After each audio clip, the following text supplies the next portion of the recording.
তথ্যভিত্তিক বক্তব্য বিএনপি চেয়ারপারসনের উপদেষ্টা মন্ডলীর সম্মানিত সদস্য অ্যাডভোকেট সৈয়দ মোয়াজ্জেম হোসেন আলালকে তার বক্তব্য রাখতে ধন্যবাদ। সৈয়দ মোয়াজ্জেম হোসেন আলাল।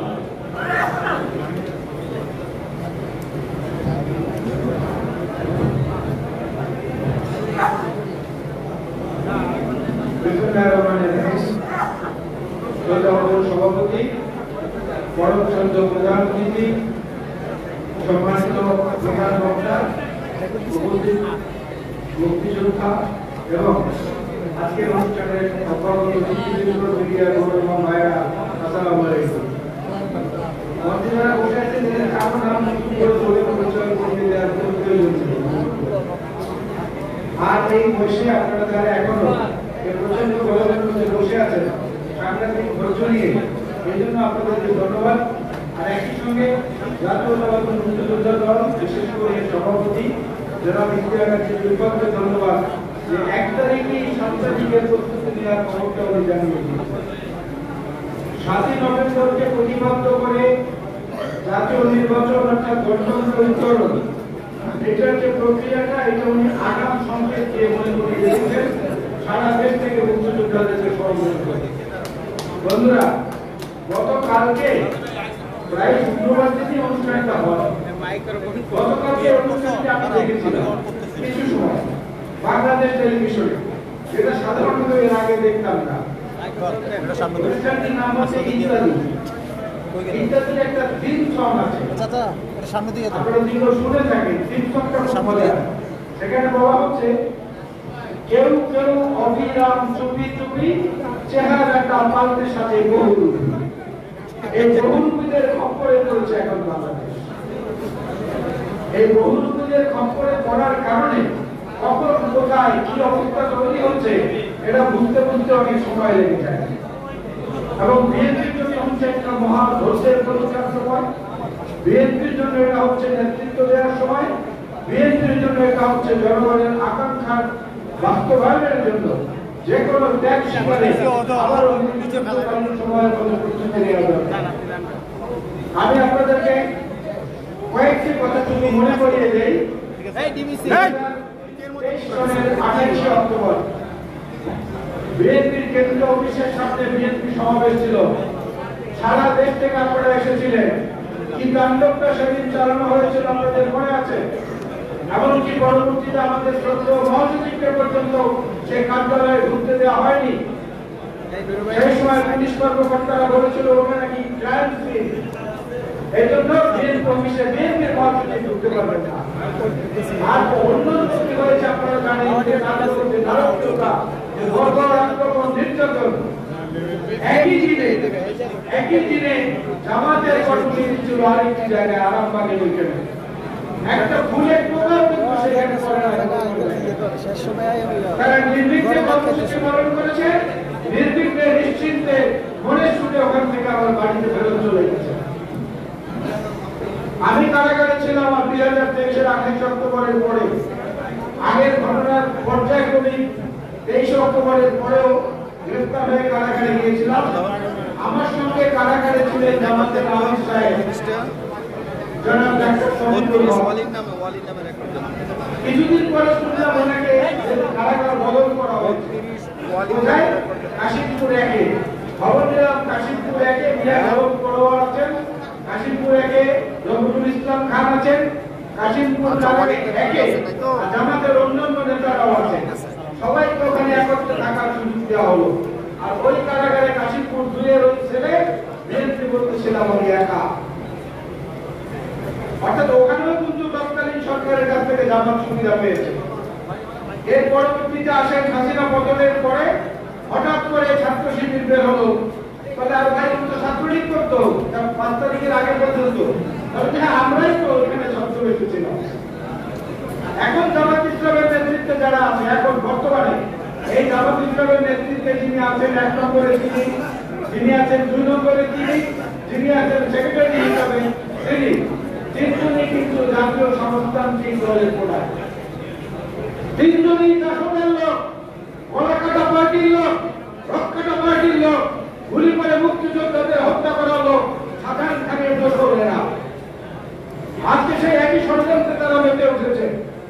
আক্রমণের একমাত্র লক্ষ্যবস্তু হচ্ছে মুক্তিযুদ্ধের প্রকৃত ধারক এবং বাহক বিএনপি নামক শক্তিকে। আর এই সরকারের সবচেয়ে বড় ত্রুটি আমার দৃষ্টিতে সেটা হচ্ছে এই সরকার প্রথমেই রোগ নির্ণয় ভুল করেছে। তাদের ডায়াগনোসিস ভুল হয়েছে। ডায়াগনোসিস ভুল হওয়ার কারণে এখন চিকিৎসকরা ঠিক মতো দিতে পারছেন না। যত গুণ, যত নির্যাতন, যত অর্থ পাচার, যত মানুষের অধিকার হরণ, যত নারী সংগ্রাম হানি, যা কিছু অনাচার এই দেশে শেখ হাসিনা 17 বছরে 16 বছরে হয়েছে, বর্তমান সরকার মনে করেছে এইগুলোর মূলে বোধহয় বাংলাদেশের সংবিধান। না, এই ধারণাটাই ভুল। বাংলাদেশের সংবিধানে সবচেয়ে সুন্দর সুন্দর কথাগুলো লিখিত আছে। এইটার মূলে বাংলাদেশের সংবিধান মূলত নয়, মূলত হচ্ছে অনাচার, অত্যাচার এবং নির্বাচনের নামে ক্ষমতার নবায়ন করার যে প্রক্রিয়া চলেছে সেটা। শেখ হাসিনা তো নির্বাচন করেন নাই, নির্বাচনের নামে তার ক্ষমতাটাকে রেনিউ করেছেন, ক্ষমতার নবায়ন করেছেন। আর আজকে যখন মালিকানা হস্তান্তরের প্রশ্ন এসেছে, সার্বভৌম ক্ষমতার মালিক সাধারণ নাগরিকদের কাছে, তখন এই জামাত গ্রুপ থেকে নানান রকমের বন্দি ফিকির করে তারা এটাকে অন্য প্রক্রিয়ায় নিয়ে যাওয়ার চেষ্টা করছে। এমনকি নিজেদের পোশাক আশাক, চেহারা, বেশভূষা কর্মকাণ্ড পর্যন্ত পাল্টাতে শুরু করেছেন। গতকালকে দেখলাম হিন্দুদের সমাবেশ করেছেন জামাতের সেক্রেটারি সাহেব।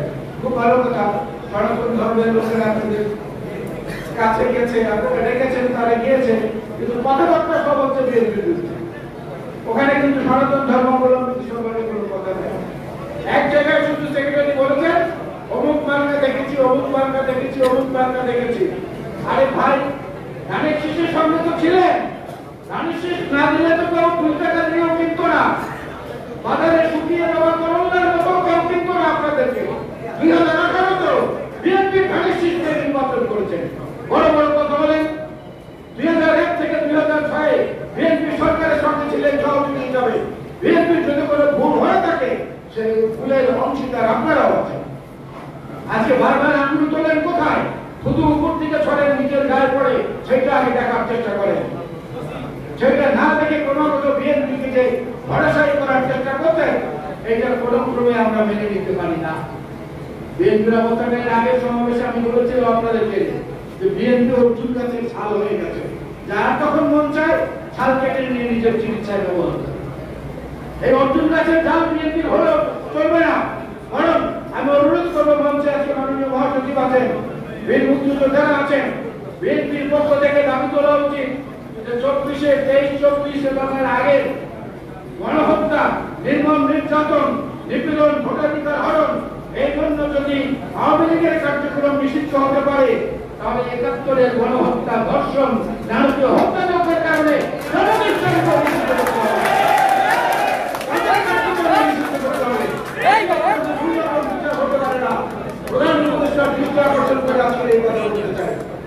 আর আমি আমার বক্তব্য বাড়াবো না, ওনারা বলবেন।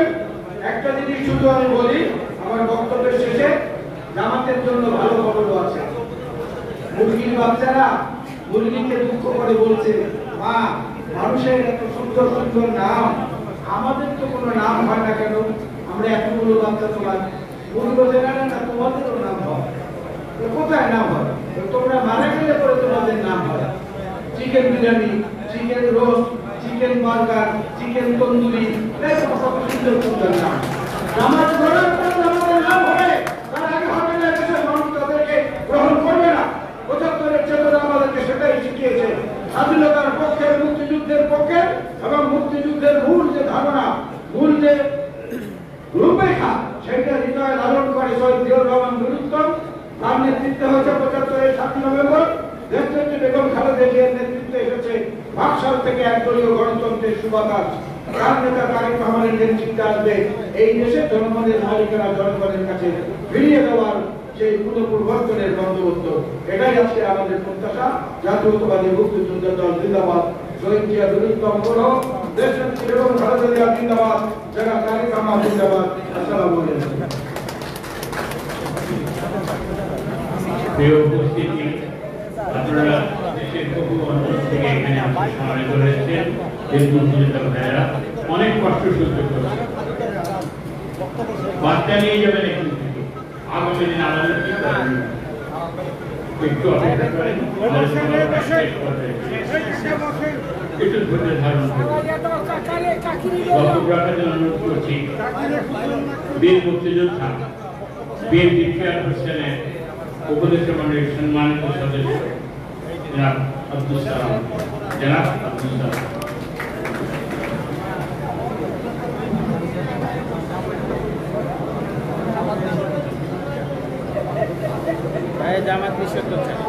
স্বাধীনতার চেতনায় মুক্তিযোদ্ধা সমাবেশ।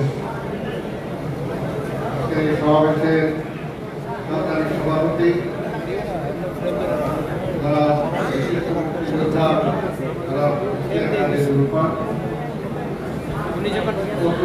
আমাদের সবার আগে বাংলাদেশ লাইভে আছে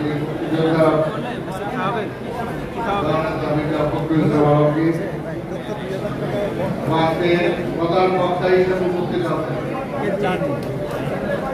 মুক্তিযুদ্ধের একজন কিংবদন্তি,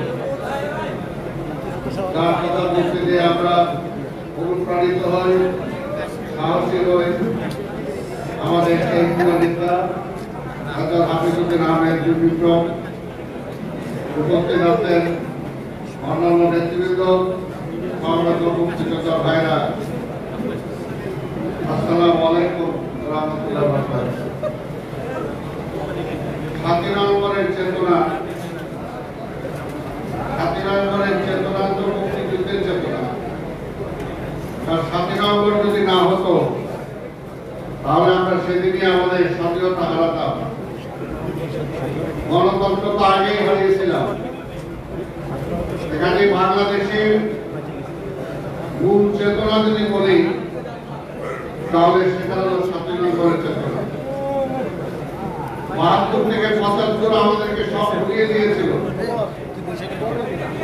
কি কারণে যুদ্ধ করেছিলাম, কি কারণে দেশ স্বাধীন করেছিলাম সেটা ভুলিয়ে দিয়েছিল।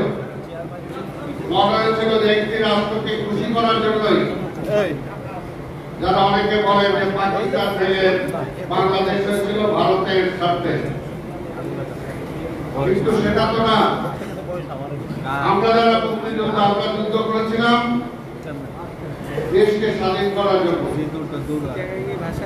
কারো পলায়নতে যাওয়ার জন্য নয়। কিন্তু সেই সময় আওয়ামী লীগ মুক্তিযুদ্ধের চেতনাকে ধ্বংস করেছিল এবং শেষ পর্যায়ে বাংলাদেশটাকে ধ্বংস করার শেষ পর্যায়ে যখন নিয়ে গিয়েছিল তখনই কিন্তু 7 নভেম্বর উদ্ভব হয়েছে। শহীদ রাষ্ট্রপতি জিয়া রহমান কোন মার্শাল দিয়ে বা কু করে ক্ষমতায় আসেন নাই। শহীদ রাষ্ট্রপতি জিয়া রহমানকে এই দেশের সেপাহী জনতা ঐক্যবদ্ধভাবে বিপ্লব সংগঠিত করে শহীদ রাষ্ট্রপতি জিয়া রহমানের হাতে রাষ্ট্র ক্ষমতা বুঝিয়ে দিয়েছিলেন। আজকে অনেকে বিপ্লবের কথা বলেন। বিপ্লব আর অভ্যুত্থান এক না, বিপ্লব আর অভ্যুত্থান এক না। তাই একটি বিপ্লব যখন একটি দেশে হয়, সেই দেশের সম্পূর্ণ চেহারা সে সময় পাল্টে যায়। তাই হয়েছিল। আমার বিপ্লব পরবর্তী সময়ে শহীদ রাষ্ট্রপতি জিয়া রহমান আজকে যে নতুন বাংলাদেশ বলেন, মূলত শহীদ জিয়া রহমান নতুন বাংলাদেশের সৃষ্টি করেছিলেন। তিনি গণতন্ত্র ফিরিয়ে দিয়েছিলেন, মানুষের মৌলিক অধিকার ফিরিয়ে দিয়েছিলেন। ভুকা অন্যান্য মানুষ, নিরন্ন মানুষ, তাদের বুকে আঘাত তুলে দিয়েছিলেন। বস্ত্রহীন মানুষের গায়ে বস্ত্র তুলে দিয়েছিলেন। সারা দেশে উন্নয়নের জোয়ার বইয়ে দিয়েছিলেন। জিয়া রহমান রাষ্ট্র ক্ষমতায় আসার আগে এদেশের জনসংখ্যা ছিল একটা আপদ, একটা বিপদ। কিন্তু জিয়া রহমান বিপ্লব পরবর্তী সময়ে তিনি প্রমাণ করেছেন যেটা স্বাধীনতার পরে আমরা চেয়েছিলাম কিন্তু আমরা পারি নাই। শেখ মুজিবের ব্যর্থতার জন্য, আওয়ামী লীগের ব্যর্থতার জন্য, যে মুক্তিযুদ্ধ পরবর্তী সময়ে মুক্তিযুদ্ধের মধ্যে দিয়ে বের হয়ে আসা শক্তিটাকে দেশ গঠনের কাজে লাগানোর জন্য যেটা উচিত ছিল সেটা আওয়ামী লীগ আর শেখ মুজিব করে নাই, যেটা করেছেন শহীদ রাষ্ট্রপতি জিয়াউর রহমান। বিপ্লব পরবর্তী সেই শক্তি দিয়ে তিনি দেশটাকে গড়ে তুলেছিলেন। এমন কোন কাজ নাই, এমন কোন সংস্কার নাই যে তিনি করেন নাই।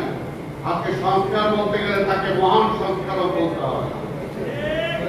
মহান সংস্কার হচ্ছে শহীদ রাষ্ট্রপতি জিয়াউর রহমান। তাই আজকে বলতে চাই, স্বাধীনতার পরে চেতনায় আমাদেরকে আবার উজ্জীবিত হতে হবে। উজ্জীবিত হতে হবে এই কারণে, আজকে আবার সেই মুক্তিযুদ্ধের চেতনাকে নিয়ে ছিনিমিনি খেলা হচ্ছে, ৭১কে নিয়ে ছিনিমিনি খেলা হচ্ছে। ৭১-এর সাথে ২৪কে মিলাতে চান। অনেকে এমনও শুনেছি মনে মনে স্বপ্ন আছে ক্ষমতায় গেলে জাতীয় সঙ্গীতটাকে অনেকে পরিবর্তন করার চিন্তা করে। সেই কারণে আজকে মুক্তিযুদ্ধের চেতনায় আমরা যারা এখনো বেঁচে আছি, আমাদেরকে সেই চেতনা ধারণ করে এখনো লড়াইয়ের জন্য প্রস্তুত থাকতে হবে, প্রস্তুত থাকতে হবে। কথায় কথায় শেখ হাসিনা যে কারণে নির্বাচন দিতেন না, নির্বাচন দিলে বিএনপি ক্ষমতায় আসবে। ৫ই আগস্টের পরেও এখানে প্রকাশ্যে বলে আমরা কি এই অভ্যুত্থান করেছি বিএনপিকে ক্ষমতা আনার জন্য নাকি? অর্থাৎ তারাও ভোট দিতে চায় না। ভোট দিলে কি হবে? জনগণের জনপ্রিয় দল বিএনপি ক্ষমতায় যাবে। এই কারণে তারা এটা মানতে চায় না। আমি আজকে জামাত সহ অন্যান্য রাজনৈতিক দল যারা ঠেকাইতে চান তাদেরকে বলতে চাই, ভাই কতদিন সময় লাগবে আপনাদের বিএনপিকে ঘায়েল করে আপনাদের ক্ষমতায় যাওয়ার মতো পরিবেশ সৃষ্টি করতে? সেটার জন্য কি জাতি অপেক্ষা করতে হবে? সেটার জন্য কি জাতি অপেক্ষা করতে হবে? আজকে পরিষ্কার বলতে চাই, ডক্টর ইউনূস সাহেব অনেক সময় নিয়েছেন, আপনি অনেক সময় নিয়েছেন। বিএনপির মহাসচিব যখন নির্বাচনের কথা বলতেন তখনই আপনারা বলতেন না নির্বাচনের জন্য প্রস্তুত না, কেন বিএনপিকে ক্ষমতায় দেওয়ার জন্য কি আমরা নির্বাচন দেবো নাকি? ভাই বিএনপি কি জোর করে ক্ষমতায় যাবে? জনগণ যদি বিএনপিকে ভোট দেয় আপনাদের এত চুলকায় কেন? এত চুলকায় কেন? চুলকায় একটা কারণে, কারণ অতীত আমরা দেখেছি, অতীত আমরা দেখেছি বিএনপি হল এই দেশের মুক্তিযোদ্ধাদের দল, মুক্তিযুদ্ধের দল। বিএনপির কারণে স্বাধীনতা রক্ষা পেয়েছে, গণতন্ত্র ফিরে পেয়েছে, আধিপত্যবাদী শক্তির হাত থেকে এই দেশকে রক্ষা করেছে। এই কারণেই আধিপত্যবাদী শক্তির পক্ষে যারা আছেন তারা চায় না বিএনপি ক্ষমতায় আসুক। পরিষ্কার কথা। এই কারণে তারা নির্বাচনকে ভয় পায়, জনগণের ম্যান্ডেট দিতে ভয় পায়, বলে এইটা হবে না, এইটা করতে হবে। 2 দিন আগে জামাতের লোক বলেছেন যে না নির্বাচন দণ্ডের পিছায় দেবে, গণভোট আগে করতে হবে। আমাদের মহাসচিব তো বলেছেন গণভোটের কথা আমরা আগে বলি নাই, তারপরে বলতে ঠিক আছে গণভোট হোক, নির্বাচনের একই দিনে জাতীয় নির্বাচন যেদিন হবে সেদিনই গণভোট হোক, অসুবিধা কি? আপনাদের অসুবিধাটা কি? কি কারণে চান না? কারণটা কি? কারণ বাংলাদেশের মানুষকে নিয়ে তারা চিন্তা করে না। আজকে আলাদা একটা গণভোটের জন্য হাজার হাজার কোটি টাকা তারা খরচ করতে চায়। ওই টাকাটা কি জামাতের ওই ইসলামী ব্যাংক থেকে আসবে? মানুষের পকেটের টাকা, মানুষের ট্যাক্সের টাকা। এটাকে এভাবে অপচয় করেন যেমনি শেখ হাসিনার অধিকার ছিল না, আপনারও তেমনি অধিকার নাই। আর যখনই তারা বলে ওই উপদেষ্টা 2-1টা আছে তারা সাথে সাথে ঝিঝি হুজুর হুজুর করতে থাকে, আমরা কিন্তু এখনো ধমক দেই নাই, আমরা ধমক দিতেও চাই না। আমরা চাই না রাষ্ট্রের আরেকটা সমস্যা আসুক, আমরা সমস্যার সমাধান চাই। এই কারণে অনেক কিছু ছাড় দিয়েও আজকে বিএনপি নির্বাচনে যেতে চায়। তারপরে যদি ধৈর্যের পরিচয় দেখতে চান ইউনূস সাহেব মনে রাখেন, বিএনপি কিন্তু ভাইসা আসে নাই, বিএনপি ভাইসা আসে নাই, মাটির নিচে বিএনপির অবস্থান আছে। বিএনপিকে ধাক্কা দিলেই বিএনপি পড়ে যাবে ওইটা মনে করেন না, অন্যরা মনে করতে পারে। কারণ আমরা দেখেছি আজকে বিএনপির একটি গৌরবজ্জ্বল অতীত আছে, গৌরবজ্জ্বল অতীত, যেটা আমরা বলতে পারি আমাদের নেতা জিয়া রহমান, শহীদ রাষ্ট্রপতি জিয়া রহমান স্বাধীনতার ঘোষণা দিয়েছেন। ৪২ লাখ থেকে তিনি দেশটাকে অর্থনৈতিক উন্নয়নের দিকে নিয়ে গেছেন। তলাবিহীন ঝুড়ি থেকে সেই অর্থনীতিকে তিনি দান করিয়েছেন, একটি স্বাধীন পররাষ্ট্রনীতি দিয়েছেন। আমাদের নেত্রী বেগম খালেদা জিয়া এই দেশের পার্লামেন্টে ডেমোক্রেসি ফিরিয়ে দিয়েছেন। এই মুক্তিযোদ্ধাদের জন্য মুক্তিযোদ্ধা মন্ত্রণালয় করেছেন বেগম খালেদা জিয়া। আর অনেক কিছু করেছেন যেটা আমরা গর্বের সহকারে বলতে পারি। জামাত, আপনি বলেন আপনারা এই দেশের জন্য কি করছেন? মুক্তিযুদ্ধকালীন আপনারা কি করছেন বলেন, একটু মুখ খুলে বলেন না যে কি করছেন, বলার মতো কিছু নাই। তার পরবর্তী সবাই কি করছেন সেটা মহাজন কিছু বলে গেছে।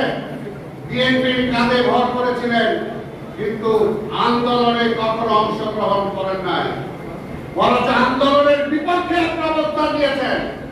যেটা তিনি বলেন যে ২৮ অক্টোবরে আমাদের উপরে গুলি চললো, আমাদের নেতা কর্মীদেরকে হত্যা করা হলো, আর ওরা শাপলা চত্বরে শান্তিপূর্ণ সমাবেশ করে পুলিশের বেষ্টনী দিয়ে তারা পগার পার দিলেন, আরাম আয়েসে চলে গেলেন। কবে আন্দোলন করেছেন, কি করেছেন? আজকে মহাসচিবের কাছে প্রশ্ন করতে চাই, আমার নিজের ব্যক্তিগত আজকে বলতে চাই, যখন ৪ দলীয় জোট ছিলেন তখন যখন এই যুদ্ধাপরাধীর মামলা হয় ট্রাইব্যুনাল, সেই ট্রাইব্যুনালে তাদের সেক্রেটারি জেনারেল, তথ্যের সেক্রেটারি জেনারেলের বিরুদ্ধে সাক্ষী দেওয়ার জন্য আমাকে ওয়ারেন্ট পর্যন্ত জারি হয়েছে। সেই সময় বেগম খালেদা জিয়াকে বললাম, মহাসচিবকে বললাম, ওনারা বললেন যে তুমি যদি এই মুহূর্তে সাক্ষী দিতে যাও তাহলে তো জোট নষ্ট হয়ে যাবে। একবার, দুবার, তিনবার যখন ওয়ারেন্ট হবে সেই মুহূর্ত কিন্তু আমরা জোটের কারণে আমরা কিন্তু সেই সময় আপনাদের বিরুদ্ধে যাই নাই। আজকে ৫ই আগস্টের পরে এমন কি হয়ে গেল যে বিএনপিটা খাইলেন, বিএনপির আমলে মন্ত্রী হলেন, বিএনপির আমলে টাকা পয়সা কামাইলেন, হঠাৎ করে বিএনপির বিরুদ্ধে আপনারা চলে গেলেন। কি হলো এমন? এটাই হলো ষড়যন্ত্র, এটাই হলো ষড়যন্ত্র। পাকিস্তানের স্বাধীনতার সময় আপনার ষড়যন্ত্রে লিপ্ত ছিলেন, বাংলাদেশের স্বাধীনতার সময় আপনার ষড়যন্ত্রে লিপ্ত না, শুধু মুক্তিযোদ্ধাদেরকে হত্যা করার জন্য সেই সময় মাঠে নেমেছিলেন। আবার এই আওয়ামী লীগকে বাঁচিয়ে রাখার জন্য আন্দোলনের পিছন দিন দরজা দিয়ে চলে গেছেন, সবসময় বেইমানি করেছেন। তাই এখনো বলতে চাই, এখনো সময় আছে। যদি মিনিমাম কিছুটা আপনাদের বোধগয় থাকে তাহলে বেগম খালেদা জিয়ার কাছে যান। বেগম খালেদা জিয়াকে আপনাদেরকে পুনর্বাসন করেছেন, অনেক কিছু দিয়েছেন। বেগম খালেদা জিয়ার কারণে ওই সময় সাক্ষী দিতে চাই নাই, তাই বলতে চাই আরো অনেক কিছু আছে। তাই এখনো সময় আছে, আল্লাহর রাস্তে সঠিক পথে আসেন। জনগণকে বিভ্রান্ত করবেন না, জনগণকে বিভ্রান্ত করবেন না। বিভ্রান্তের একটা সীমা আছে। ওরা নাকি হিন্দু জামাত করেছে।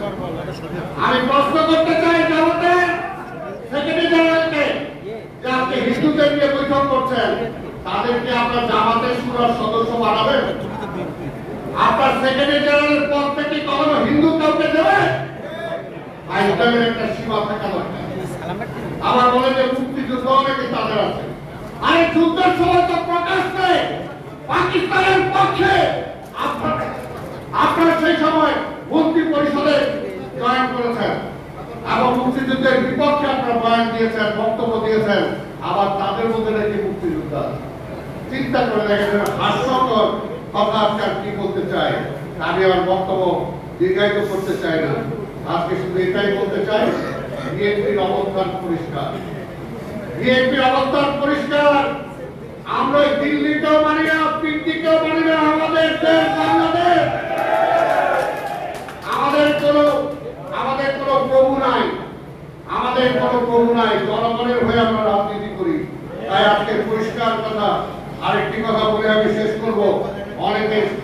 সংবিধানের সংশোধনের কথা বলেন, ওইটা বলেন। মাননীয় মহাসচিব, এই দেশে একটা রাজনৈতিক কর্মী হিসাবে, এই দেশে একটা মুক্তিযোদ্ধা হিসাবে অন্তত আমি মনে করি কোনো কিছুই সংবিধানের বাইরে কোনো কিছু হওয়ার কোনো সুযোগ নাই। কোন সংশোধনী হবে, সেটাই হবে সংবিধান। পার্লামেন্ট ছাড়া কোনো কিছু হতে পারে না। কাজে যারা অন্য কিছু করবে তারা দেশটাকে সংকটের দিকে নিয়ে যেতে চায়, এই কথাটা আমাদেরকে খেয়াল রাখতে হবে। আমি আর বক্তব্য দীর্ঘায়িত করবো না। এখন কয়েকটি দাবি আমি বলবো, যেটা মুক্তিযোদ্ধার দলের সভাপতি আমাদের প্রাণপ্রিয় মহাসচিবের কাছে উপস্থাপন করা উচিত। যদি বিএনপি জনগণের সমর্থন নিয়ে রাষ্ট্র ক্ষমতায় যায়, তাহলে মুক্তিযোদ্ধাদের জন্য অনেক কিছু করেছেন। আমার মনে হয় আরো দু একটা জিনিস করা উচিত, যে মুক্তিযোদ্ধাদের ফ্রি চিকিৎসার ব্যবস্থা মাননীয় মহাসচিব করা উচিত। মুক্তিযোদ্ধাদের ফ্রি চিকিৎসা যতদিন বেঁচে থাকবে ফ্রি চিকিৎসা দিতে হবে। মুক্তিযোদ্ধাদের জন্য পরিবহনের সুযোগ থাকতে হবে, সেটা আমরা বলবো পূর্ণ মাফ করে দিয়ে মুক্তিযোদ্ধার কাজ দেখে তাকে পরিবহনের সুযোগ যাতে পায় সেই ব্যবস্থাটা করতে হবে। অসচ্ছল মুক্তিযোদ্ধাদেরকে, অসচ্ছল আমরা সবাইকে চাই না, আমরা চাই না, কিন্তু অসচ্ছল মুক্তিযোদ্ধা অনেক আছে যারা এখনো পথে ভিক্ষা করে, এখনো ভিক্ষার থালি নিয়ে ঘুরে বেড়াবে একটা মুক্তিযোদ্ধা, আর গণভবন বঙ্গভবনে মায়ের মনে সাক্ষাৎ করবে, এটা কখনো হতে পারে না। আমি সেই মুক্তিযোদ্ধাদেরকে পুনর্বাসনের ব্যাপারে ব্যবস্থা গ্রহণ করতে হবে। আরেকটা হলো মুক্তিযোদ্ধারা এখনো কি কারো কাছে হাত পাতে, কোনো হাত পাতে না। মুক্তিযোদ্ধারা কারো কাছে যে ভাতা দেন, সেই ভাতা তেমন কিছুই না। আমি বলবো মুক্তিযোদ্ধাদের জন্য অন্তত নিত্য প্রয়োজন করবো চাল, ডাল, তেল, লবণ, চিনি, এই কয়টা ফ্রি রেশনিং এর ব্যবস্থা করতে হবে, যাতে মুক্তিযোদ্ধারা ফ্রি রেশনিং পায়, এটা করতে হবে। আরেকটা যেটা বলবো, যে মুক্তিযোদ্ধারা সর্বকালের সর্বশ্রেষ্ঠ সন্তান। এই দেশটা আমরা পেয়েছি, বাংলাদেশের পতাকা পেয়েছি এই মুক্তিযোদ্ধাদের কারণে। কাজে মুক্তিযোদ্ধাদের স্মরণ করে আমরা মরে যাব, কিন্তু দীর্ঘদিন বাংলাদেশ বেঁচে থাকবে। যতদিন বেঁচে থাকবে ততদিন যাতে মুক্তিযোদ্ধাকে নিয়ে অহংকার করতে পারে, সেই জন্য মুক্তিযোদ্ধাদের আলাদা একটা কবরস্থান করার জন্য আমি প্রস্তাব করে আমার বক্তব্য শেষ করছি। খোদা হাফেজ। বাংলাদেশ জিন্দাবাদ। ধন্যবাদ।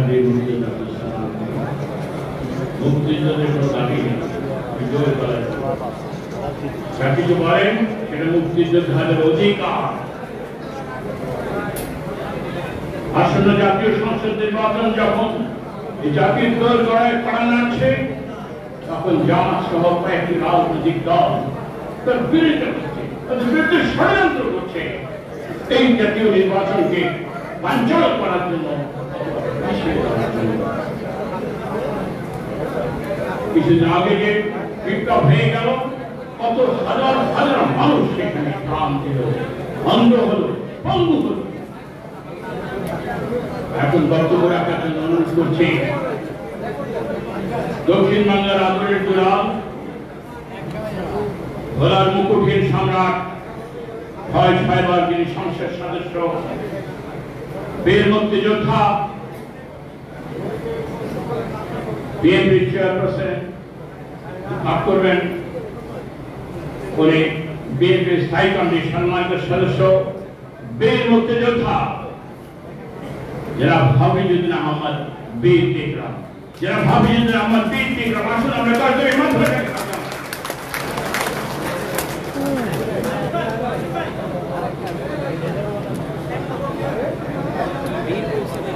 বিসমিল্লাহির রহমানির রহিম।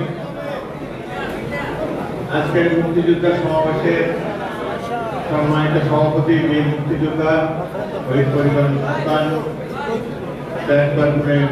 সাহসী সদস্য জনাব ইশতিয়াক আজিজুল ফয়েজ, মাননীয় প্রধান অতিথি, বিএনপি সংগ্রামী মহাসচিব, বাংলাদেশের রাজনীতির এক পরিশীলিত ব্যক্তিত্ব,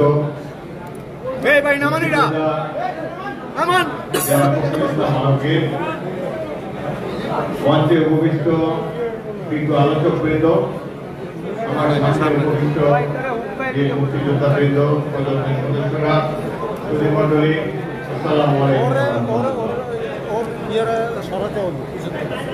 দেশের এক শান্তি লগ্নে আজ মুক্তিযোদ্ধারা এখানে একত্রিত হয়েছে। বক্তব্যের প্রারম্ভে আমি সকল শহীদ মুক্তিযোদ্ধা এবং স্বাধীনতার ঘোষক শহীদ রাষ্ট্রপতি জিয়াউর রহমানের রুহের মাগফিরাত কামনা করছি। অদ্ভুত এক সময়ের মুখোমুখি আমরা হয়েছি। 1971 সালে অনেক চিকিৎসার বিনিময়ে দেশটি স্বাধীন করেছিল মুক্তিযোদ্ধারা। এখন এই দেশেই তাদেরকে অপারকেও প্রমাণ করার চেষ্টা করা হচ্ছে। কারা সৃষ্টি করেছিল বাংলাদেশ? রাজনৈতিক দল আওয়ামী লীগ সৃষ্টি করেছে বাংলাদেশ, না মুক্তিযোদ্ধারা সৃষ্টি করেছে? মুক্তিযুদ্ধ যদি না হতো, মুক্তিযুদ্ধ না হলে কি দেশ স্বাধীন হতো কখনো? মুক্তিযুদ্ধ কারা করেছে? আপনারা, আমরা মুক্তিযুদ্ধ করেছি।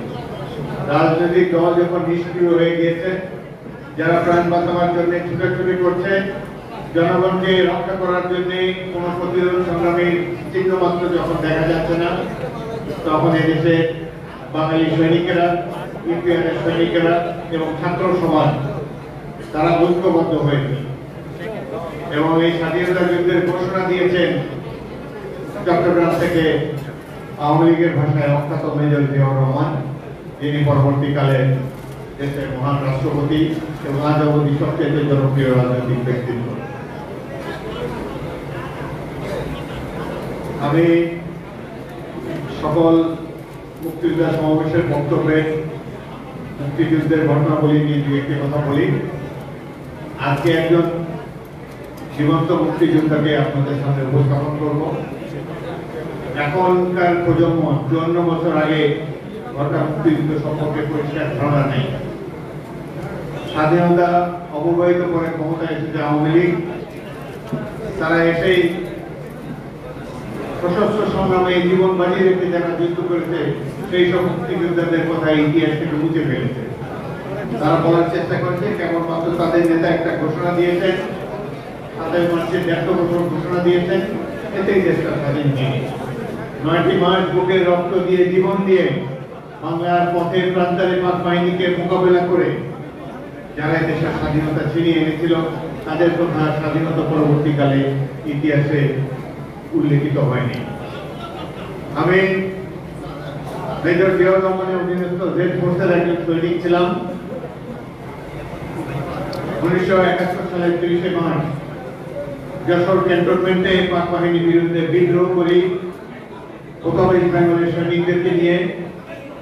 এই ক্যান্টনমেন্টে আমি একমাত্র মুক্তিযোদ্ধা ছিলাম। এই ক্যান্টনমেন্ট থেকে 200 সৈনিক নিয়ে 8 ঘন্টা যুদ্ধের পর ক্যান্টনমেন্ট থেকে বেরিয়ে আসি। বেরিয়ে আসার পর ছাত্র যুবকদেরকে নিয়ে এই অঞ্চলের মুক্তিযোদ্ধাদেরকে সংগঠিত করেছিলাম। আজকে এখানে সমাবেশে এসে আমি দেখে অত্যন্ত খুশি হয়েছি যে এই যশোর ক্যান্টনমেন্টে যারা ভাই কি হোয়াট ইজ ইউর প্রবলেম?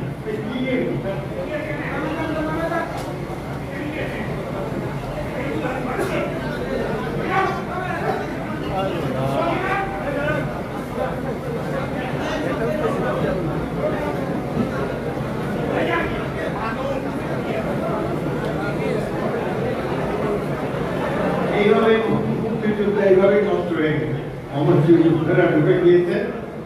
যাই হোক, আজকে আমি দেখে অত্যন্ত আনন্দিত হয়েছি জাতীয় মুক্তিযোদ্ধা দল দেশের বিভিন্ন অঞ্চল থেকে মুক্তিযোদ্ধাদেরকে সংগঠিত করেছে, যার মধ্যে আমার সেই রণাঙ্গনের সাথে দুজন মুক্তিযোদ্ধা দেখা পেলাম। ওয়ারেন্ট অফিসার নূর মোহাম্মদ এবং warrant officer Selim.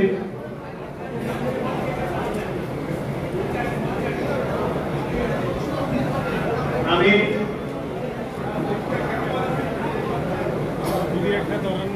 Warrant officer নূর মোহাম্মদের একটা ঘটনা আমি 2 মিনিটে বলছি।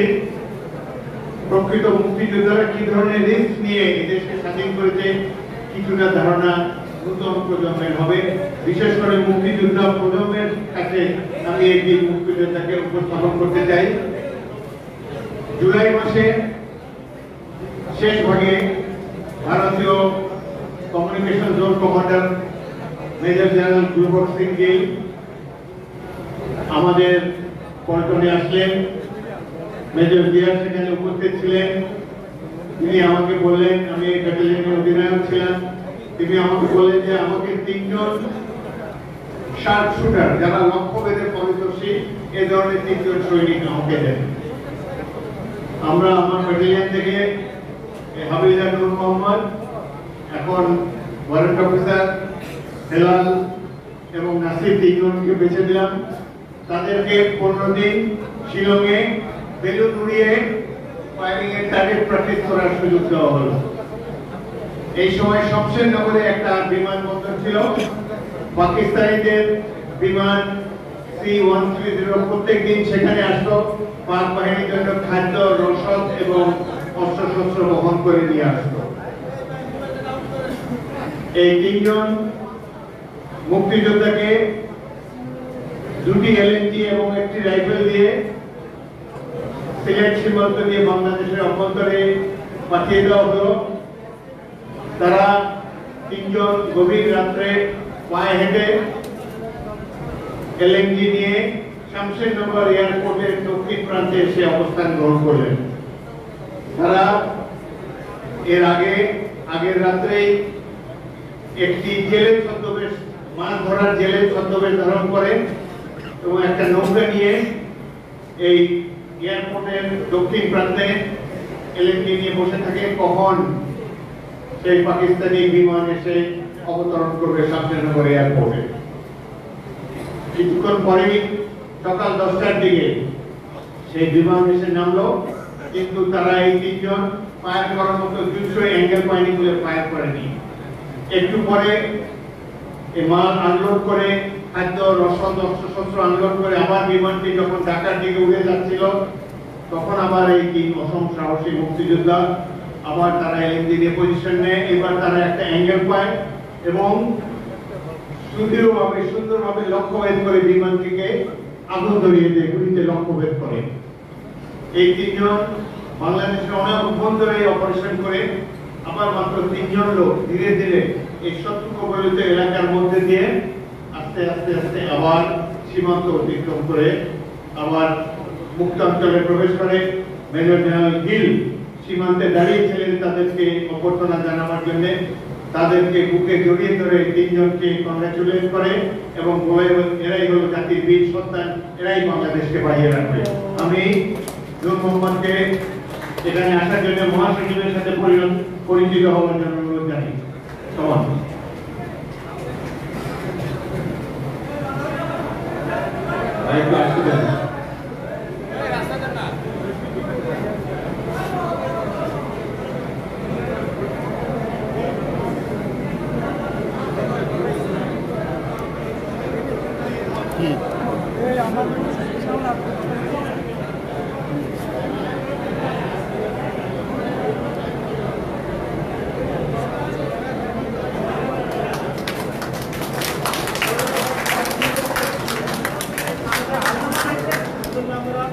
এই হলো মুক্তিযুদ্ধে সবচেয়ে বেশি সাহসিকতা অর্জনকারী জেড ফোর্সের সৈনিক। কিন্তু মাত্র 3 জন শত্রু কবলিত এলাকার মধ্যে গিয়ে একটা বিমানকে ভূপাতিত করেছে। এর জন্য এরা কোনো খেতাব বা সাহসিকতা পুরস্কার পায়নি। পুরস্কার পেয়েছে কারা? যাদের হাতে কলম। আমাদের মতো অফিসাররা মানওয়ার সাইটেশন লিখে একে অন্যেরা নিজেদের মধ্যে ভাগাভাগি করে নিয়েছে। জুলাই মাসে কামালপুর নামে একটি জায়গায় আমরা আক্রমণ করেছিলাম। এরা সবাই প্রথম ইস্ট বেঙ্গলের সৈনিকের আমাদের সাথে ছিল। জেড ফোর্সের অধিনায়ক মেজর জিয়াউর রহমান আমাদের সেই আক্রমণ দেখেছিলেন। আমরা 250 লোক আক্রমণ করেছি, 100ই আমরা হতাহত হয়েছি। তার কারণ আমাদের কোনো কামানের সাপোর্ট আমাদের ছিল না। এই ধরনের আক্রমণ বরুজ রেজিমেন্টের সহবিত এই শত্রু ঘাটির উপরে আক্রমণ কোন পেশাদার সৈনিকের কাজ নয়। একমাত্র জীবন দিতে যারা দৃঢ় প্রতিজ্ঞ সুইসাইড স্কোয়াড স্বাধীনতার জন্য যারা জীবন উৎসর্গ করতে চায় একমাত্র তাদের পক্ষেই এই ধরনের আক্রমণে অংশগ্রহণ করা সম্ভব। প্রথম, দ্বিতীয় এবং অষ্টম ইস্ট বেঙ্গল নিয়ে গঠিত হয়েছিল জেড ফোর্স, যার অধিনায়ক ছিলেন মেজর জিয়াউর রহমান। স্বাধীনতার যুদ্ধে তিনি জেড ফোর্সকে বীরত্বের সাথে বিভিন্ন যুদ্ধে রণাঙ্গনে পরিচালিত করেছেন। সবচেয়ে বেশি সাহসিকতা পুরস্কার যেমন এই ব্যাটালিয়ন পেয়েছে, শহীদের সংখ্যাও আমাদের সর্বাধিক। তরুণ ছাত্র, আমার অধীনে আমি 800 সৈনিকের কমান্ডার ছিলাম, এর মধ্যে 600 ছিল ছাত্র, যারা একটা রাইফেল কোর্টে কাজ করে দেখে নাই। 1.5 মাসের ট্রেনিং এ তারা দুঃসাহসী মুক্তিযোদ্ধার রূপান্তরিত হয়েছে, বিভিন্ন রণাঙ্গনে বীরত্বের সাথে যুদ্ধ করেছে। সিলেট শহর মেজর জিয়াউর রহমানের নেতৃত্বে মুক্তিবাহিনী দখল করেছিল। 18টি জেলার মধ্যে 1টি জেলা দখল করেছে মুক্তিবাহিনী, সেটি হল সিলেট জেলা। আমি 14 নভেম্বর সেই আক্রমণ পরিচালনা করেছিলাম। এই নূর মোহাম্মদ, সেলিম এবং অন্যান্য সৈনিকেরা, সিরাজ, নূর মোহাম্মদ সিরাজ এবং এখানে উপস্থিত আছে আরো 4-5 জন সৈনিককে আজকে আমি দেখতে পেয়েছি। আমি উৎকর্ষে এবং মুক্তিযোদ্ধাকে ধন্যবাদ জানাচ্ছি। দীর্ঘদিন পর তাদেরকে প্রথমবারের মতো দেখতে পেলাম মুক্তিযোদ্ধা সমাবেশে। জীবন বাঁচিয়ে রেখে তারা যুদ্ধ করেছে। যারা এই যুদ্ধ করেছে তাদেরকে ভুলিয়ে দেওয়ার চেষ্টা করেছে আওয়ামী লীগ সরকার, বর্তমানে সকল সরকার। এখন এই যে আওয়ামী লীগ সরকারটা 17 বছর লুটপাট গুম খুন করে পালিয়ে গিয়েছে দেশ ছেড়ে, তারপরে যে একটি তত্ত্বাবধায়ক সরকার কিংবা অন্তর্বর্তীকালীন সরকার গঠিত হয়েছে প্রফেসর ইউনূসের নেতৃত্বে, এদের মুখে তো গত 1.5 বছরে মুক্তিযুদ্ধের কোনো কথা শুনলাম না। মুক্তিযোদ্ধারা যে দেশটা সৃষ্টি করেছে, এই স্বীকৃতি তাদের কোনো বক্তব্য দেখতে পাচ্ছি না। এই স্বীকৃতি আমরা পরোয়া করি না। বাংলাদেশের সাধারণ মানুষ জানে 71 সালে কারা বাংলাদেশ সৃষ্টি করেছে। কোন রাজনৈতিক দল নয়, ছাত্র, যুবক, সাধারণ মানুষ এই দেশটি সৃষ্টি করেছে। 1971 মহান মুক্তিযুদ্ধ ছিল সাধারণ মানুষের যুদ্ধ, কোন রাজনৈতিক দলের যুদ্ধ নয়। এবং এই যুদ্ধ ছিল গণতন্ত্র প্রতিষ্ঠার জন্য যুদ্ধ। আজকে তো গণতন্ত্র নাই দেশে। আওয়ামী লীগ গণতন্ত্রকে বিতাড়িত করেছে। তারা এসে মুজিবুর রহমান বাদশাহ গঠন করে গণতন্ত্রকে ধ্বংস করেছে। তার অন্য কায়দায় বাংলাদেশ থেকে বিএনপিকে নির্বাচনে পাঠিয়ে দিয়েছেন। অবশেষে আল্লাহর রহমতে বিএনপি এবং বিরোধী দলসমূহ এবং ছাত্রদের কঠিন সংগ্রামের ফলে আজকে আবার মুক্ত পরিবেশে আমরা আবার শ্বাস প্রশ্বাস নেওয়ার সুযোগ পেয়েছি। 71 মুক্তিযুদ্ধকে হেয় করার একটা চেষ্টা আমরা লক্ষ্য করেছি। তার কারণ হলো বর্তমানে এই যে তত্ত্বাবধায়ক সরকার, অন্তর্বর্তীকালীন সরকার এবং যারা ক্ষমতাসীন আমলা, সমাজের প্রতিপত্তিশালী অংশ, এরা তো মুক্তিযুদ্ধে অংশগ্রহণ করে নাই এবং এদের অনেকেই মুক্তিযুদ্ধের বিরুদ্ধে ছিল, তাই তারা মুক্তিযুদ্ধকে ঘুরিয়ে দিতে চায়। মুক্তিযুদ্ধ কিভাবে জীবনে 9টা মাসের যুদ্ধ, এখানে অনেক মুক্তিযোদ্ধা আছেন, আমার সামনেও মুক্তিযোদ্ধা। আমার বক্তব্য প্রজন্মের উদ্দেশ্যে বলতে চাই, অনেক ব্যক্তি শিক্ষার বিনিময়ে এই দেশটি স্বাধীন হয়েছে, জীবন বাঁচিয়ে রেখে যুদ্ধ করেছে। তার সাথে এই যে আগস্টের অভ্যুত্থান, তার আগে এরশাদ বিরুদ্ধে অভ্যুত্থান, তার আগে ইয়াহিয়ার বিরুদ্ধে অভ্যুত্থান, 2-3টি রাজনৈতিক অভ্যুত্থান হয়েছে, যার ফলে সরকার পরিবর্তন হয়েছে। কিন্তু এগুলোর সাথে 71 মহান মুক্তিযুদ্ধের কোনো তুলনা চলে না। 71 মুক্তিযুদ্ধ একটা নতুন দেশ সৃষ্টি করেছে, আপনারাই সৃষ্টি করেছেন সেই দেশ। এই দেশের জন্য রয়েছে অদ্ভুত সম্ভাবনা।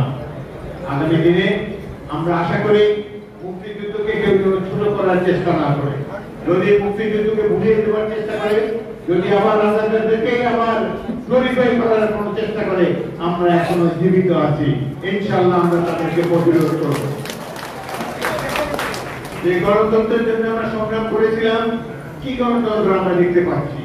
পত্রিকা খুললে, টেলিভিশন খুললে দেখবেন যে ঐক্যমতের সংস্কার।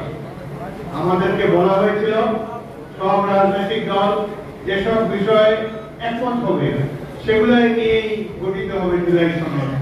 সেটাই পরবর্তীকালে নির্বাচিত প্রতিনিধিরা সংসদে অনুমোদন করবেন।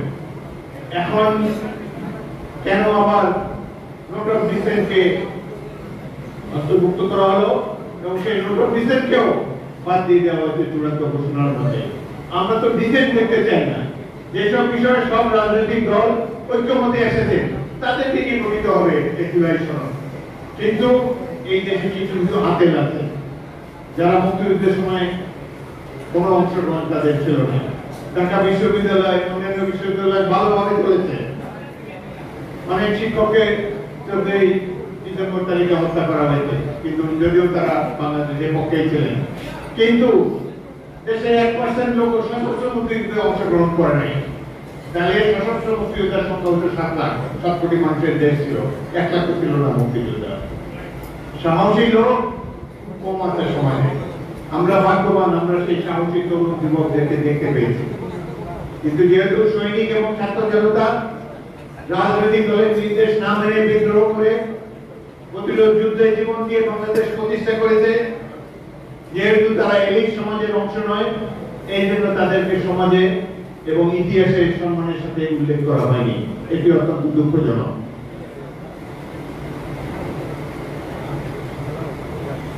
এই জুলাই সনদ নিয়ে অনেক কথাবার্তা হচ্ছে।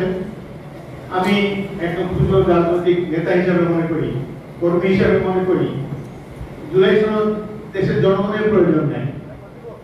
জুলাই সনদ হয়তো কিছু কিছু ব্যক্তি যারা এখানে উপদেষ্টা হয়েছেন, যারা ভবিষ্যতে বাংলাদেশে বসবাস করতে গেলে অনেক প্রশ্নের সম্মুখীন হবেন, তাদের জন্য হয়তো এই জুলাই সনদের প্রয়োজন আছে। বাংলাদেশের প্রয়োজন একটি নির্বাচন যেখানে সুষ্ঠু হবে এবং যেখানে একটা জনগণ একটি প্রতিনিধিদের নির্বাচিত করতে পারবে। আমরা আশা করব আগামীতে একটি জাতীয় সংসদ নির্বাচন সুষ্ঠুভাবে সম্পাদিত হবে। এই নির্বাচনে যারা বিজয়ী হবেন, জনগণের প্রতিনিধি হবেন, তারাই জুলাই সনদকে সমর্থন করবেন। আমার দল বিএনপি জুলাই সনদকে সমর্থন করেছে, আমরাও এটি সমর্থন করতে বাধ্য। কিন্তু এটার মধ্যে এমন এমন জিনিস ঢুকাবেন না যেটি নিয়ে আগে আলোচনা হয়নি, ঐক্যমত কমিশনের মিটিং আলোচনা হয়নি, সেসব জিনিসও চূড়ান্ত খসড়ার মধ্যে আমাদের সাথে দেওয়া হয়েছে, যেটি মহাসচিব একটু পরে আপনাদেরকে বলবেন। এই ধরনের সনদের আমাদের প্রয়োজন নাই। আমাদের প্রয়োজন একটা পার্লামেন্ট, যে পার্লামেন্ট আগামী দিনের ভাগ্য নির্ধারণ করবে, যে পার্লামেন্ট এই সনদকে বাস্তবায়িত করবে ও আগামী দিনে গণতন্ত্রকে পরিপূর্ণভাবে বিকশিত করতে সক্ষম হবে। তাহলে এই ধরনের এই যে বিদেশ থেকে আমদানি করা কয়েকজন তথাকথিত পণ্ডিত ব্যক্তির পণ্ডিতের মাধ্যমে যে সমাবেশ, যেই সনদ বারবার আমরা দেখতে পাচ্ছি, সনদের কোনো প্রয়োজন নাই। প্রয়োজন একটি প্রতিনিধিত্বশীল জাতীয় সংসদ, সত্যিকারের জনপ্রতিনিধি, যারা আগামী দিনে বাংলাদেশের ভাগ্য গড়ে তুলবে, তারা নির্ধারণ করবে আগামী দিনে বাংলাদেশের গতিপথ কি হবে। এমনকি নির্বাচিত যে কয়েকটি রাজনৈতিক দলের সঙ্গে মিটিং এ ডাকা হয়েছে, এই রাজনৈতিক দলেরও পুরো অধিকার নাই এই দেশের ভবিষ্যৎ নির্ধারণ করার জন্য। তারা সাজেশন দিতে পারে, সুপারিশ করতে পারে, কিন্তু এটাকে চূড়ান্ত রূপ দেবেন নির্বাচিত ব্যক্তিরা আগামী জাতীয় সংসদে। এটা আমাদেরকে উপলব্ধি করতে হবে। আপনারা এই আগামী দিনে জাতীয় সংসদকে সমর্থন করতে রাজি আছেন সবাই? আমরা একটা ভালো নির্বাচন দেখতে চাই, যে নির্বাচনে জনগণের প্রতি এরা বিজয়ী হবে। এই যে পিয়ার নিয়ে কথা হচ্ছে, দেশের জনগণকে জিজ্ঞেস করুন, কেউ পিয়ার চিনিও না, পিয়ার কেউ চায়ও না। আমরা 7 বছর ধরে একজন ব্যক্তিকে নির্বাচিত করে আসছি, তার ব্যক্তির কাছ থেকে, ভোটারের কাছ থেকে ক্ষমতা তুলে নিয়ে একটা রাজনৈতিক দলের কাছে সমর্পণ করতে চায়। তাহলে জনগণ তেমনি ক্ষমতা নেই, তাদের আরো ক্ষমতাহীন করতে হচ্ছে। সুতরাং আমরা যে বর্তমান যে ব্যবস্থা নির্বাচন হচ্ছে, সেই ব্যবস্থার মাধ্যমে যাতে নির্বাচন হয়। এই যে আপার হাউসে যে পিয়ারের মাধ্যমে আপার হাউস গঠন করার প্রয়োজন কথা বলা হয়েছে, এটি নিয়ে কিন্তু কোনো ঐক্যমত হয় নাই ঐক্যমত কমিশনে। এটা আশঙ্কা আমাদের কাছে উপরে চাপিয়ে দেওয়ার চেষ্টা করছে। বিএনপি দেশের সবচেয়ে জনপ্রিয় দল, শক্তিশালী দল। আমরা কেবলমাত্র নির্বাচনটা যাতে হতে পারে এই জন্য অনিচ্ছা সত্ত্বেও অনেক কিছুতে রাজি হয়েছি, কিন্তু তারা একে বিএনপির দুর্বলতা বেড়ে দিচ্ছে। একে অপরে জনগণের কাছে গ্রহণযোগ্য নয় এমন সব জিনিস এই সনদের মধ্যে তারা ঢুকিয়ে দিয়েছে। ইনশাআল্লাহ সঠিক নির্বাচন হোক, আমরা ইনশাআল্লাহ দেখব বাংলাদেশের জন্য করণীয় কি। বাংলাদেশের জনগণের সমর্থন নিয়ে জনগণের প্রতিনিধিরাই তারা নির্ধারণ করবেন আগামী নির্বাচনের পরে। অপেক্ষা করুন সেটার জন্য। আগামী পার্লামেন্ট হবে সকল কর্মকাণ্ডের কেন্দ্রবিন্দু। সেভাবেই আমরা দেখতে চাই। আমাদের একটা প্রতিবেশী রাষ্ট্র আছে যারা চায় না বাংলাদেশ স্বনির্ভর হোক, নিজের পায়ে যারা স্বাধীনতা সার্বভৌমত্ব অক্ষুণ্ণতা হোক, এটা তারা চায় না এবং তারা আশ্রয় দিয়েছে মাফিয়া শেখ হাসিনাকে। শেখ হাসিনা বসে বসে সেখানে কিভাবে বাংলাদেশে নাশকতা করা যায় সেই সম্পর্কে নানা ধরনের ষড়যন্ত্র করছেন। কলকাতায় তারা অফিস খুলেছেন। আমি তাদেরকে একটা পরামর্শ দেব, শুধু কলকাতা নয়, ভারতের প্রত্যেকটা প্রদেশে আপনারা একটা করে অফিস খোলেন, ভারতের কাছ থেকে সনদ নেন, তারপরে ভারতের রাজনীতিতে আপনারা মিশে যান। বাংলাদেশে আপনাদের কোনো প্রয়োজন নেই। সবশেষে একটি কথা হলো, আমরা ঐক্যবদ্ধ সংগ্রাম করে এই মাফিয়া সরকারকে হারাচ্ছি।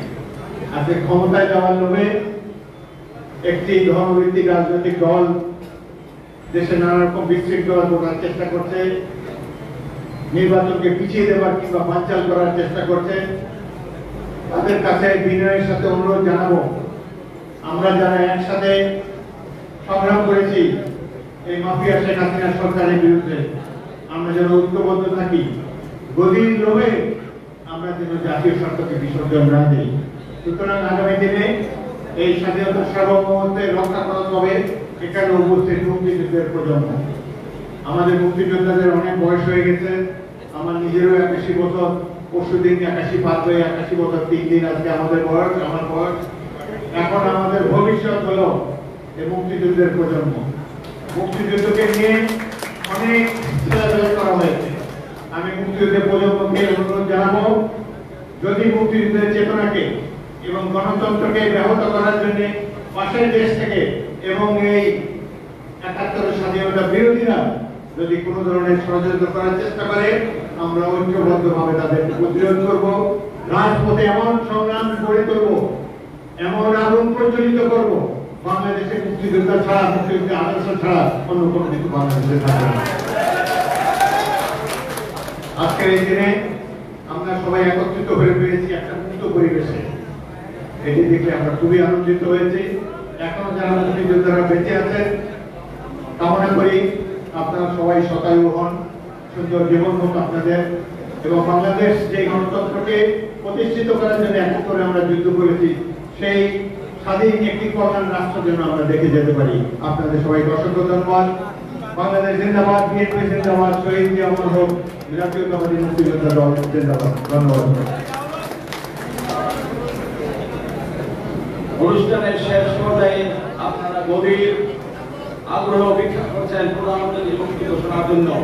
এর আগে আমাদের মুক্তিযোদ্ধা দলের বিপ্লবী সভাপতি আপনাদেরকে অনুরোধ জানিয়েছে, সভাপতির বক্তব্যের পরে আজকে যে মুক্তিযুদ্ধ এবং একাত্তরের চেতনাকে বিলুপ্ত করার জন্য একটি ষড়যন্ত্র চলছে, তার প্রতিবাদে এই অফিস এখান থেকে বিএনপি অফিস পর্যন্ত আমরা একটি মিছিল নিয়ে যাব এবং এই মিছিলে আমরা সবাই অংশগ্রহণ করব।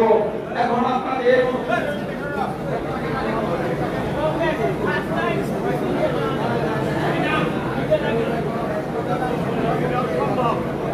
এখন বক্তব্য রাখবেন বিএনপি ডেপুটি মহাসচিব মির্জা ফখরুল ইসলাম।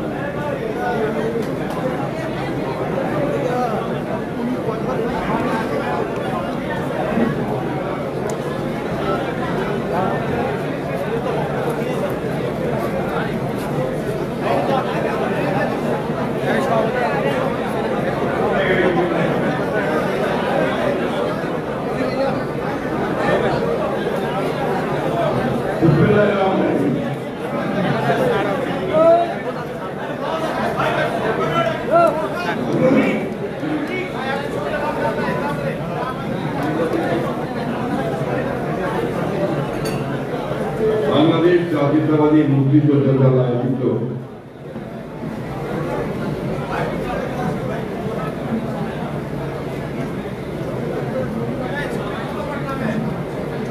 আজকের এই মুক্তিযোদ্ধা সমাবেশে সম্মানিত সভাপতি, বীর মুক্তিযোদ্ধা ইশতিয়াক, এই সমাবেশে উপস্থিত বাংলাদেশের মুক্তিযুদ্ধে বীর রানী যোদ্ধা, বিশেষ করে আমাদের গর্ব মেজর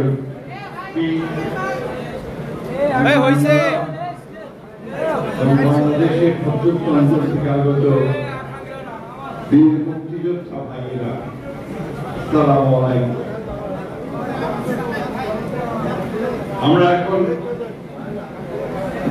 অনেক বয়সের ভারে আটকান, যারা ১৯৭১ সালে মুক্তিযুদ্ধ করেছি।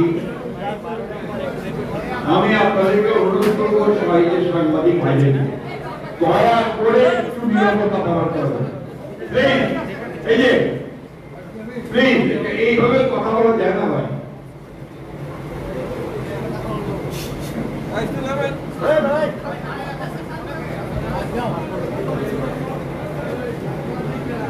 আমাদের জন্য এই ধরনের একটা অনুষ্ঠানে দীর্ঘক্ষণ কথা শোনা একটা সমস্যার ব্যাপার হয়ে দাঁড়ায়। আর তারপরে আমাদের জন্য আমাদের কথা বলা, শরীরের বিভিন্ন সমস্যার আক্রান্ত হয়ে গেছি, ব্যাধিতে আক্রান্ত হয়েছি, আমাদের জন্য একটু কষ্টকরই হয়। আমি ফাদারকে বললাম যে আরেকটু ভালো জায়গায় নিয়ে গেলে, যে এত লোক এখানে কষ্ট পাচ্ছে সব গরমে, বোধহয় ভালো হতো। আগামীতে আপনি ধরনের বড় সমাবেশ করলে ভালো জায়গায় নিয়ে গেলে আমি সবাই উপকৃত হব। আমার সামনে আমি দেখতে পাচ্ছি আমাদের উত্তরাঞ্চলে যারা মুক্তিযুদ্ধ করেছিলেন, আমাদের বীর সেনানীরা, আমার ঠাকুরগাঁয়ের রুল করিম, দিনাজপুরের মঙ্গলিয়া ভাই আছেন, আর অনেকেই আছেন যারা সেই ১৯৭১ সালের মুক্তিযুদ্ধে সক্রিয়ভাবে অংশ নিয়েছেন। প্রিয় সহকর্মীবৃন্দ, আজকের যে বিষয়টা আমরা বিশেষ করে স্বাধীন নভেম্বরের কেন্দ্র করে, স্বাধীন নভেম্বরকে আমরা এত গুরুত্ব দিচ্ছি কেন? এই কারণে যে ৭ই নভেম্বরে আমরা নতুন করে আমরা আবার একটা স্বাধীনতাকে রক্ষা করতে পেরেছিলাম।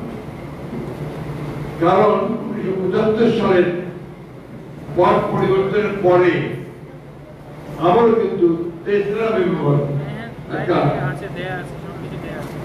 উদ্যোগ উঠছিল, আপনার যে তৎকালীন সরকার নোটিশ দিয়ে আবার একটা ভারত জাতীয়তাবাদকে প্রতিষ্ঠিত করে একটি সরকার গঠন করে। ৭ই নভেম্বরে সিপাহী জনতা তাদের বিপ্লবের মধ্য দিয়ে আপনার গৃহবন্দী জিয়া রহমানকে বের করে নিয়ে এসে দেশ পরিচালনার দায়িত্ব দেওয়া হয়েছিল, এবং যার ফলে বাংলাদেশ রক্ষা পেয়েছিল। এটা আপনার তখনই সম্ভব হয়েছিল যখন আমাদের বীর মুক্তিযোদ্ধারা, সৈনিকেরা এবং দেশপ্রেমিক মানুষরা একসাথে একজোট হয়ে সেই উদ্যোগটা গ্রহণ করেছে। বন্ধুগণ, এটা সে কারণ অনেক অনেক অনেক কথা বলে। আমাদের যারা আমরা একটু বয়স হয়ে গেছে, কথা বেশি বলতে পারি না সবসময়, চেষ্টা করছে একটা শক্তি, একটা আপনার বাংলাদেশের যারা ১৯৭১ সালে স্বাধীনতার বিরুদ্ধে করেছিল, তারা ১৯৭১কে এখন আপনার নিচে নামিয়ে দিতে চায়। তারা শুধুমাত্র ২৪শে জুলাইয়ের যে আন্দোলন থাকে বড় করে দেখাতে চায়।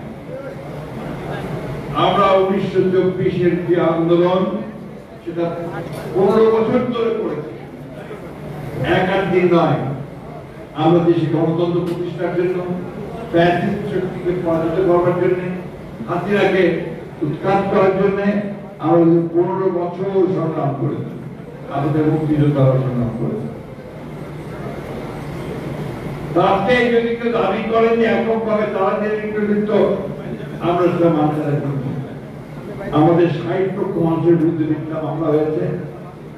আমাদের দেশের আমাদের প্রধান পার্টির প্রধান, এই দেশের সবচেয়ে জনপ্রিয় ব্যক্তিত্ব দেশনেত্রী বেগম খালেদা জিয়াকে ৬ বছর কারাগারে থাকতে হয়েছে। সাজা হয়েছিল ১০ বছর। আমাদের যত সিনিয়র নেতৃবৃন্দ আছেন বিএনপির, এমন একজন ব্যক্তি নাই, হাফিজ ভাই সহ, তখন সহ যাদের এখানে শত শত মামলা ছিল না। আমাদের বাইরে 440টা মামলা ছিল। সেই একটা অবস্থান যুদ্ধ করেছি, সংগ্রাম করেছি। আমাদের ইতিহাস ভাই সহ 1700 মানুষের খুন করতে হবে, 20,000 মানুষকে খুন করা হবে, একটা ব্যক্তিবাদী দানবীয় রাষ্ট্র কায়েম করা হয়েছিল। সেটা আমরা সেটার বিরুদ্ধে লড়াই করি। আজকে এখানে বিভক্তি আমরা আনতে চাই না, কিন্তু অত্যন্ত পরিকল্পিতভাবে কিছু কিছু শক্তি, কিছু কিছু মানুষ এখানে বিভক্তি আনতে চায়। 1971 সালকে যারা ঘুরিয়ে দিতে চায় তাদের লক্ষ্য একটাই, তারা 1971কে অস্বীকার করতে চায়। এবং আমরা যে বাংলাদেশে একটা স্বাধীন সার্বভৌম রাষ্ট্র হয়েছি, লড়াই করে যুদ্ধের মধ্য দিয়ে, আমাদের নেতা শেখ জিয়া রহমানের ঘোষণার মধ্য দিয়ে, সেটাকে তারা অস্বীকার। আমরা এই ব্যাপারে খুব পরিষ্কার করে বলতে চাই, 1971 সালকে ঘুরিয়ে দেওয়ার কোনো অবকাশ নেই। কারণ ওটাই হচ্ছে আমাদের জন্মের ঠিকানা। এই দেশে এই ভূখণ্ড স্বাধীন দেশ হিসেবে বর্তমানে এটা আমাদের মনে রাখতে হবে। 1971 হচ্ছে আমাদের অস্তিত্বের কথা, আমাদের পরিচিতির কথা, আমাদের স্বাতন্ত্র্যের কথা।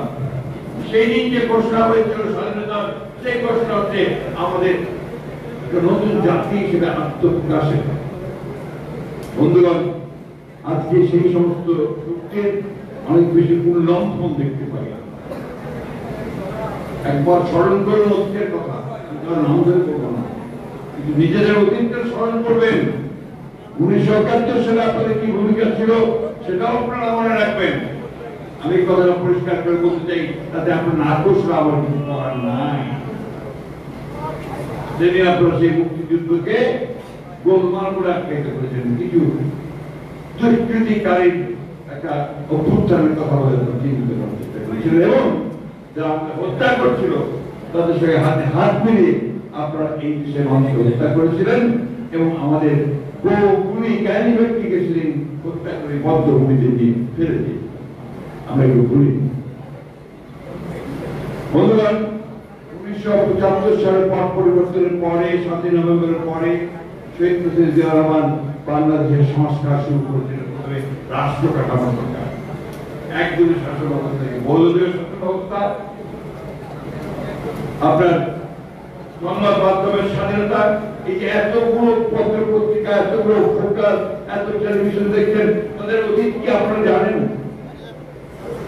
শেখ মুজিবুর রহমান সমস্ত নিষিদ্ধ করে দিয়েছিল, মাত্র 4টা পত্রিকা চালু ছিল। সেই 4টা পত্রিকা সরকারি নিয়ন্ত্রণ চলবে। শেখ মুজিবের বাইরে কোনো কিছু আমার কোনো উপায় ছিল না। আপনি আপনার কথা বলবেন, আপনার কি কথা বলতে এসে কথা বলতে খুশি হব। আমরা এই শেখ মুজিবের সেই ভয়াবহ 5 বছরের দুঃশাসন, সেই দুঃশাসনের পরে জিয়া রহমানই আমাদের একটা নতুন একটা স্বপ্ন দেখিয়েছিলেন গণতান্ত্রিক রাষ্ট্রের, এবং তার কাজ তিনি শুরু করেন। সেদিন প্রেসিডেন্ট জিয়া রহমান বাংলাদেশের সংস্কার শুরু করলেন। এটা আমি আগেই বললাম যে একজনের শাসন ব্যবস্থা থেকে বহুদলীয় শাসন ব্যবস্থা, মাল্টি পার্টি সিস্টেম এবং সংবাদ মাধ্যমের স্বাধীনতা, বিচার বিভাগের স্বাধীনতা, এইগুলো কিন্তু তিনি প্রথম নিয়েছেন।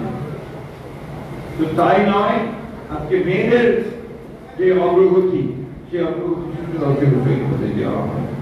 অর্থনৈতিক ক্ষেত্রে তিনি যে সূচনা করেছিলেন তা হচ্ছে আপনার গার্মেন্টস ফ্যাক্টরি, অর্থাৎ আপনার আমাদের পোশাক শিল্প রপ্তানি করে আয় করা। আমাদের শ্রমিক ভাইরা যারা বাইরে কাজ করতে পারবেন, তাদের বাইরে কাজ কাজের বাইরে পাঠিয়ে রেমিটেন্সের ব্যবস্থা করেছিলেন। এটাই বাংলাদেশের বিজ্ঞাপনের মূল জায়গা। তারপর পৃথিবীর বাংলাদেশ অর্থনীতি দাঁড়িয়ে আছে, সেটাও করেছিলেন শহীদ প্রেসিডেন্ট জিয়া রহমান। এরপরে প্রেসিডেন্ট খালেদা জিয়া তিনি প্রেসিডেন্সিয়াল ফর্ম অফ গভর্নমেন্ট থেকে পার্লামেন্টারি ফর্ম অফ গভর্নমেন্টে নিয়ে গিয়েছিলেন এবং আমাদের আপত্তি থাকা সত্ত্বেও নতুন নির্বাচন করে তিনি সেদিন তত্ত্বাবধায়ক সরকারের বিধান চালু করেছিলেন, যার অধীনে প্রায় নির্বাচন হয়েছে সুন্দর সবাই গ্রহণ করেছে। এই শেখ হাসিনা সেটাকে বাতিল করে মানুষের যে ভোট প্রয়োগের যে অধিকার সেটাকে এগুলো না বলতে হয় না ভাই, বলতে হয়। সবাই ভুলে যাচ্ছে এখন। এবং এখন কোন একটা দল বলে যে বিএনপি নাকি নির্বাচনের ভিতরে, আরে বিএনপি তো নির্বাচনমুখী দল, কোথাও থেকে আমরা নির্বাচনের কথা বলছি। এই ছাত্র গণঅভ্যুত্থানের পরে আমরা সভা করে 4-5 দিনের মধ্যে সরকার বলেছিলাম 3 মাসের মধ্যে আমরা নির্বাচন চাই। কেন বলেছিলাম? নির্বাচন হলে একটা বাংলাদেশ গঠিত হলে আজকে যে অপশক্তিগুলো মাথা তুলে দাঁড়াচ্ছে সেই অপশক্তিগুলো মাথা তুলে দাঁড়ানোর কোনো সুযোগ পেত না। তারা সংস্কার করতে চেয়েছেন, ভালো কথা। আমরা সংস্কার করতে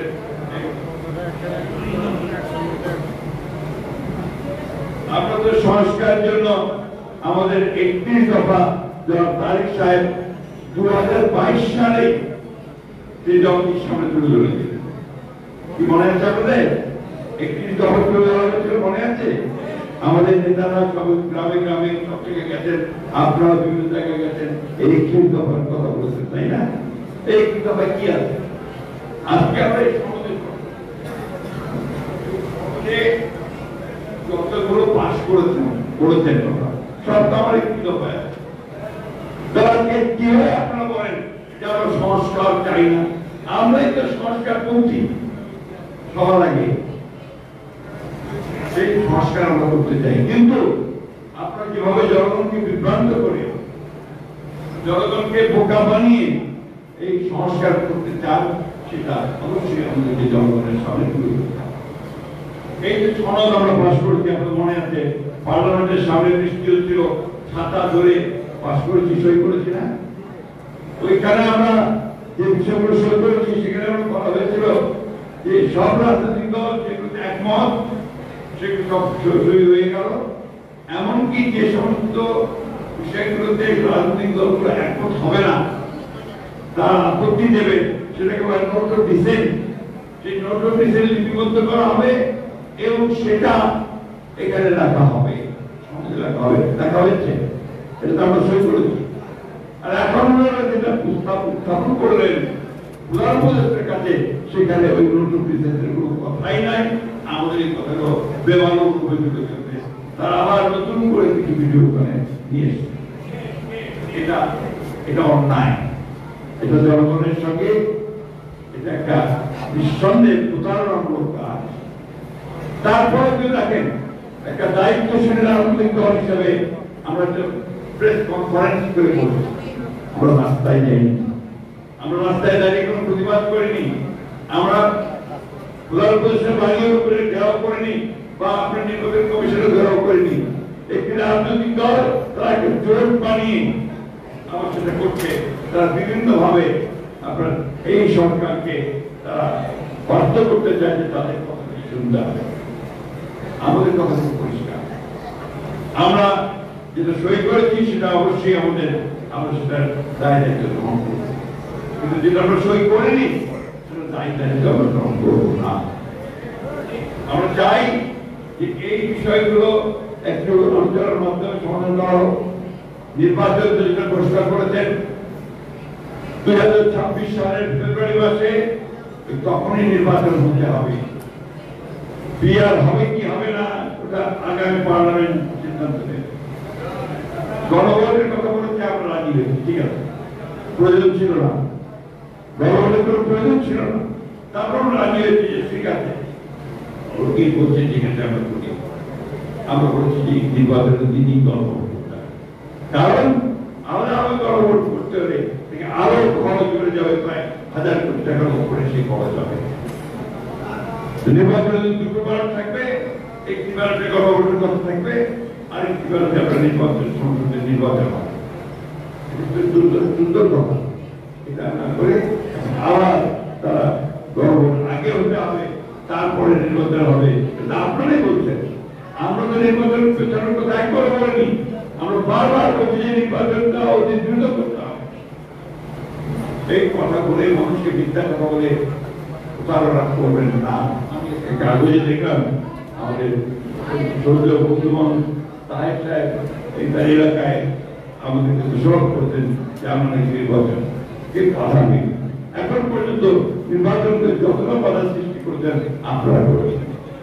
আপনার পিয়ারের দাবি নিয়ে এসেছেন, আলোচনা ছিল না, প্রস্তাব এই কথা করেছেন, জোট পাকিয়ে রাস্তার মধ্যে আন্দোলন করছেন এবং ধমক দিচ্ছেন আজকেই যাবে, তাহলে আমরা নির্বাচন হতে যাব। এটাতে মানুষকে বোকা বলতে চাই না। আমি তো একটা কথা বলতে চাই ভাই, যে অত্যন্ত কঠিন একটা সময় আমরা পার করছি। এই সময়টা আমাদের জন্য একটা পরীক্ষা, এখানে কতটা ধৈর্য ধরে আমরা এই সময়টা পার করতে পারি, নির্বাচন করতে পারি। এখানে বিভিন্ন শক্তি প্রধান উপদেষ্টা নিজেই বলছেন যে কোনো সময় হামলা হতে পারে। পরিষ্কার করে বলা উচিত ছিল আমরা প্রত্যেকে আজকে কারা করছি, বলা উচিত ছিল যাতে প্রস্তুত আছে যে কোনো হামলা প্রতিরোধ করতে। বন্ধুগণ, এই কথাগুলো আমরা এই জন্য বলছি যে হামলা আমরা ভয় দেখি যে মানুষকে কখন পরাজিত করা যায় না। খুব পরিষ্কার করে বলতে চাই, এই দেশের মানুষ গণতন্ত্র চায়, গণতান্ত্রিক ব্যবস্থা চায়। আর একটা জিনিস পরিষ্কার বলতে চাই, আজকে ভারতে বসে হাসিনা বিভিন্ন মিডিয়াকে ইন্টারভিউ দিচ্ছেন, একবারের জন্য তিনি অনুশোচনা পর্যন্ত প্রকাশ করেনি। তাকে সাংবাদিকরা জিজ্ঞেস করেছিল তুমি কি আপত্তি চাইবে, মাপ চাইবে জন্য তোমার কর্মকর্তাদের জন্য, যদি না তোমার আপত্তি চাইবে। সেই মহিলা, সেই ব্যক্তি আজকে অপপ্রচার চালাচ্ছে ভারতে বসে।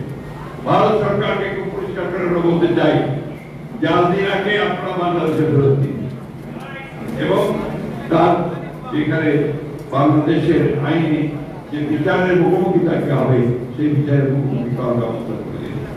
সব সময় বাংলাদেশের বিরোধিতা করবেন না, মানুষের বিরোধিতা করবেন না, বাংলাদেশের মানুষ সেটা মেনে নেবেন না। আমি শেষ করতে চাই এই কথা বলে, বন্ধুগণ আপনারা সবাই মুক্তিযোদ্ধা, আমরা লড়াই করে যুদ্ধ করে দেশ স্বাধীন করতে, তো সেই জন্য এই দেশ টিকে আছে। আজকে যে যাই করুন কথা, আপনাদের যুদ্ধ ছিল এই দেশের মূল প্রতিষ্ঠার মূল কথা। সুতরাং এই দেশের উত্তরণের দায়িত্ব আমাদের। আজকে যে সমস্ত শত্রুরা দেশকে ধ্বংস করবার জন্য, দেশের মানুষকে বিপদে ফেলার জন্য বিভিন্ন চক্রান্ত করার চেষ্টা করছে, আমরা জনগণকে সঙ্গে নিয়ে শহীদ প্রেসিডেন্ট আমাদের সমস্ত চক্রান্তকে ব্যর্থ করে দেবো ইনশাআল্লাহ। দেশে গণতন্ত্র প্রতিষ্ঠা করবো ইনশাআল্লাহ। এই কথা বলে আপনাদের সকলের সুস্বাস্থ্য কামনা করে আমি শেষ করছি। জিন্দাবাদ, বাংলাদেশ জাতীয় দল।